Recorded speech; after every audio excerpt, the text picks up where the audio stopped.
I take it you recommend that people wear masks, wear gloves, and the rest. I went to the grocery store with my mask and gloves on, and the people that work there were wearing masks and gloves, but about 40% of the people, the shoppers, didn't. And I'd like people to realize how important that is, and maybe you can emphasize it. And I think that is extremely important when we're very tightly packed. I actually, just the other day, heard an interview with Dr. Fauci, who was saying that in places where things aren't as crowded, as long as someone is keeping their social distance and not touching their face, then they probably would be safe without masks in those situations. I find myself, if I have a mask on, I'm often more likely to touch my face. So if I do wear a mask in a store, I actually don't wear gloves, because I think that the gloves often give you this false sense of protection, that you're being protected from the food you're touching. But if you're touching the food with your glove and then touching your face or adjusting your mask, and you may be one of the people who have the virus without any symptoms, you perhaps could be exposing someone that way.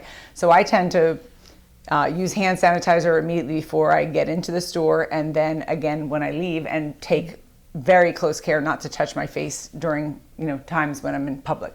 Is there anything else on the COVID-19 that you want to mention that makes sure that people are aware of? It's likely not going to go away in a long time. Correct. I think the key thing is to try to be responsible, and if you believe you've been exposed or could have the virus, that you should take extra precautions and self-isolate. I think if you're at high risk, someone who has an immune problem, who can't fight infections normally, someone who's had cancer, someone who is of the age group where the likelihood of a more permanent or serious outcome from the virus in particular needs to be more careful about their social interactions. For example, my in-laws live in town, and we just encourage them not to go to the grocery store, and we'll go to the grocery store for them and then leave the groceries, in their garage. Yeah, well, I think what you're saying, and I completely agree, is that being aware and careful is a very important part of how people should deal with this. Now, let's return to your specialty, which of course is why we're here. People want to know what kind of symptoms might they have before coming to see you. I mean, getting a cold, most people take some aspirin, lie down, and they're miserable for a day or two or three. But what then says to them, gee, I really need help?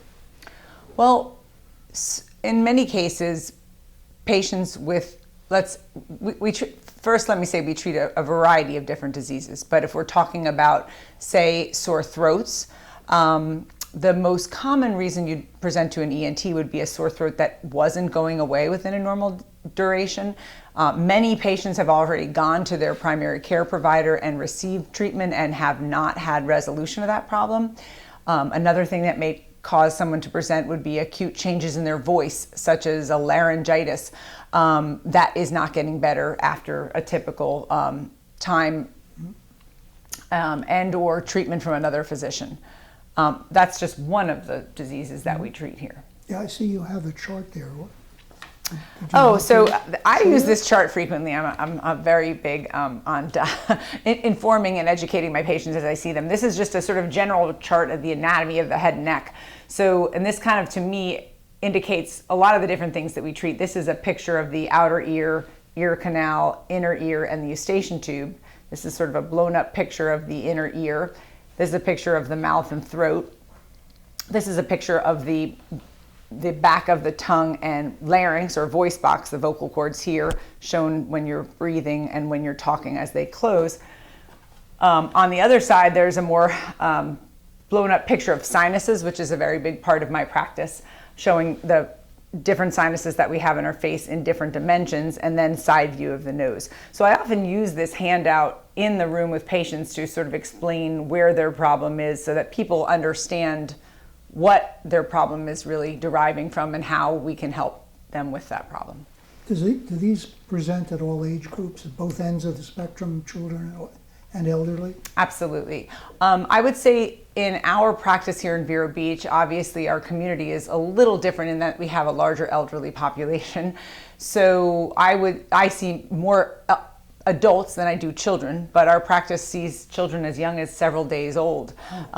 If a baby were to have a problem where their tongue was tied or tethered and they're having problems breastfeeding or bottle feeding because of that, we will see them within their first week of life, and we can perform a little procedure to clip the tongue here in the office to help them feed.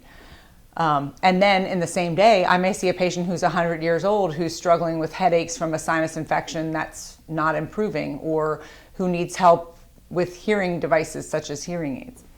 Okay, that's another thing we'll get to later about hearing aids. But when I go to a physician, I usually am seen by a nurse or a technician or someone who takes some basic information about me: allergies, present prescription medicines, vitamins, over-the-counter medications, whatever, and does a couple of measurements of my temperature, blood pressure, heart rate.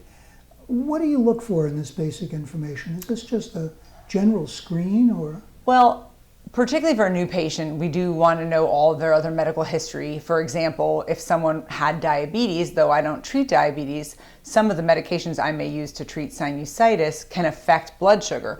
So we want to get a comprehensive evaluation of what your medical history is, and importantly, what medications you're taking, so that we don't have interactions with medications we might prescribe.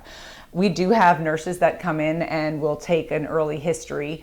Unfortunately, a lot of that time in the office visit in any doctor's office these days is involved with that, primarily because there is so much data that we are required to document in a computerized form, which that's another political discussion, but needless to say, can take some time. But that nursing evaluation can give me some very valuable information about the patient's medical history and medicines, previous surgeries, because in case that person were to need surgery in the future. And then also we do general vital signs. I usually will get blood pressure, pulse, and temperature. The reason the blood pressure can be important for me, again, is because of some medications we may use and side effects, and also temperature, obviously, to see if the person has an acute infection.